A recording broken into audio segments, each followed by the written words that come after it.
Assalamualaikum warahmatullahi wabarakatuh. Kembali lagi bersama aku Hermansyah. Di video kali ini, aku akan menceritakan kisah seorang gadis yang bersekutu dengan jin demi harta kekayaan. Oke, bagi kalian yang belum subscribe channel aku, klik subscribe ya. Terima kasih. Kisah seorang gadis yang hidup sebatang kara dan tidak mempunyai siapa-siapa. Nama gadis itu adalah Lastri. Ia sudah lama ditinggalkan kedua orang tuanya. Semenjak kepergian orang tuanya, kehidupan Lastri semakin sulit. Kegiatan sehari-harinya sebagai kuli kebun. Ia sangat sedih mengapa kehidupannya seperti ini. Panas, hujan, ia hadapi untuk mencari sesuap nasi. Ia sudah tidak sanggup hidup miskin seperti ini. Ia ingin seperti gadis lain yang mempunyai kehidupan layak, baju bagus, badan terurus, dan lain sebagainya. Ia bingung harus bagaimana agar nasibnya berubah menjadi lebih baik. Ia sudah putus asa dan menyerah dengan kehidupan ia sekarang ini.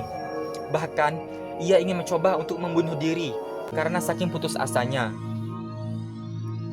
Hari-hari berlinangkan air mata dan beban hidup yang begitu berat. Lastri duduk termenung dengan tatapan yang kosong. Ia sangat bingung harus berbuat apa lagi. Ia malu kepada semua gadis seusianya. Kenapa ia tidak terlahir di keluarga orang kaya? Terlintas di dalam pikirannya bahwa seperti ada sesuatu yang menyuruhnya untuk melakukan pesugihan. Maka semua itu akan mengubah nasibnya. Tanpa berpikir panjang, Lastri pun ingin melakukan hal yang terlarang itu. Ia sudah tidak peduli akan dosa atau apapun, karena keinginannya yang begitu besar untuk menjadi orang kaya. Ia pun menghilangkan rasa putus asanya dan mencoba untuk melakukan persekutuan dengan jin. Lastri pun mencari tahu hal-hal yang berkaitan tentang pesugihan dan jin. Pada saat itu, Lastri sudah tidak ada jalan lagi. Satu caranya agar ia bisa menjadi orang kaya yaitu mempersekutukan Tuhannya dengan cara mengabdi kepada jin. Ia pun mencari berbagai sumber kepada dukun-dukun dan buku-buku kuno tentang jin, iblis, setan, dan sebangsanya. Setelah berhari-hari, Lastri pun menemukan semua itu dan mempelajari semuanya dan membaca mantra-mantra untuk memanggil jin. Ia pun mulai melakukannya. Ia harus mencari rumah atau ruangan kosong yang jauh dari permukiman warga dan tidak diketahui oleh siapapun. Ia pun menelusuri hutan dengan gelapnya malam dan hanya diterangi menggunakan lilin dan membawa sedikit makanan.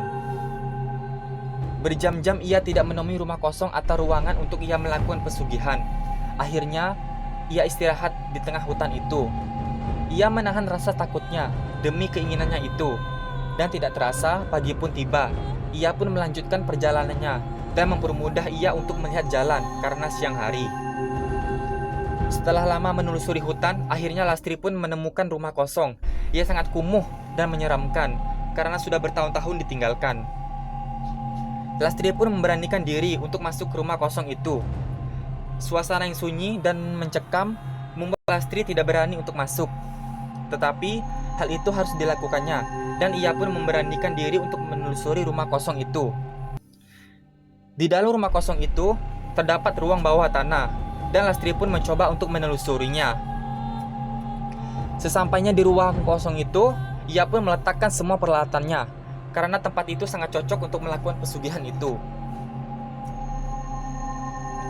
Lastri pun menyusun alat-alat untuk memulai pesugihan itu dan membuat segitiga membentuk bintang yang melambangkan kepala setan. Lastri pun bersemedi dan membaca mantra-mantra untuk memanggil sosok jin tersebut.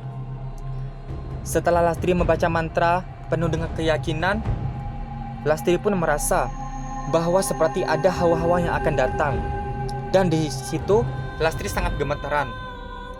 Lastri pun lalu membuka matanya dan sontak sangat terkejut ada jin di hadapannya. Ia sangat menyeramkan dengan ngauman yang mengerikan. Lastri pun sangat takut dan kaku.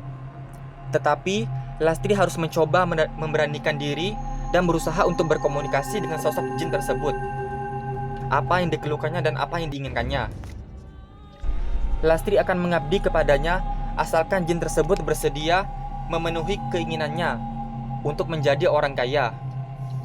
Jin itu pun akan mengabulkan keinginan Lastri dengan melaksanakan syarat dari jin tersebut. Syaratnya, Lastri harus membunuh 4 gadis dan 1 pria yang akan ditumbalkan kepadanya dengan mengambil darah dari jantung korban.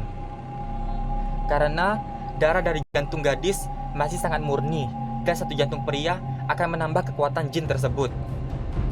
Lastri pun terkejut mendengar syarat yang berat itu. Tetapi rasa keinginannya ingin menjadi kaya, apapun akan dilakukannya walaupun memakan banyak korban. Jika Lastri tidak bisa memenuhi persyaratan tersebut dengan sempurna, maka Lastri akan menanggung akibatnya dan mati yang sangat mengenaskan. Darah tersebut harus dialirkan dari setiap sudut segitiga dari lambang setan tersebut sambil memuja jin yang disembahnya.